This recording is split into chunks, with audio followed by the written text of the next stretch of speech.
Hello guys, இன்றைக்கி நம்ம பார்க்க போகிறது உருளைக்கிழங்கு வறுவல். ஃபஸ்ட்டு ஒரு கடாயில் 5லேருந்து 6 ஸ்பூன் எண்ணெயை ஊற்றிக்கிறோம்.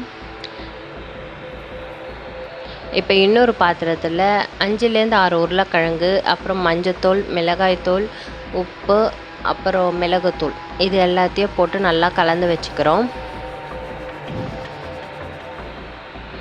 இப்போ இந்த கலந்த கலவையை நம்ம ஆல்ரெடி ஊற்றி வச்சுருக்க எண்ணெயில் கடுகு தாளிச்சிட்டு இதை அப்படியே நம்ம ஆட் பண்ண போகிறோம்.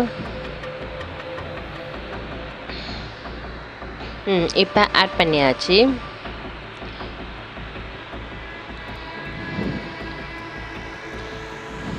பேலன்ஸ் இருக்கிற எல்லாத்தையுமே நம்ம ஆட் பண்ணிக்கிறோம். இதை நல்லா அப்படியே லைட்டாக மிக்ஸ் பண்ணி விட்டுக்கிறோம்.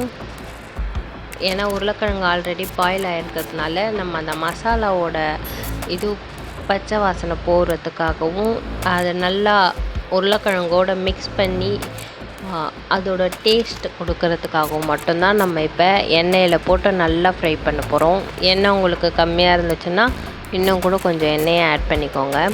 ஏன்னா உருளைக்கிழங்கு வறுவலுக்கு எண்ணெய் தான் ரொம்பவே இம்பார்ட்டண்ட். அப்போ தான் அது நல்லா கிறிஸ்பியாக இருக்கும். இப்போ இதை லைட்டாக நம்ம அப்படியே வதக்கி விட போகிறோம். இப்போ சிம்மில் வச்சு 5லேருந்து 10 நிமிஷம் நம்ம நல்லா குக் பண்ண போகிறோம். இதை நான் உங்களுக்கு குக் பண்ணிட்ட பிறகு எப்படி இருக்குன்னு காட்டுறேன் பாருங்கள். இப்போ குக் பண்ணியாச்சு. பார்த்துக்கோங்க, நம்மளோட உருளைக்கிழங்கு வறுவல் ரெடி ஆகிடுச்சு. இந்த மாதிரி நீங்களும் ட்ரை பண்ணி பார்த்துட்டு எப்படி இருக்குன்ட்டு கமெண்ட்டில் சொல்லுங்கள். தேங்க்யூ.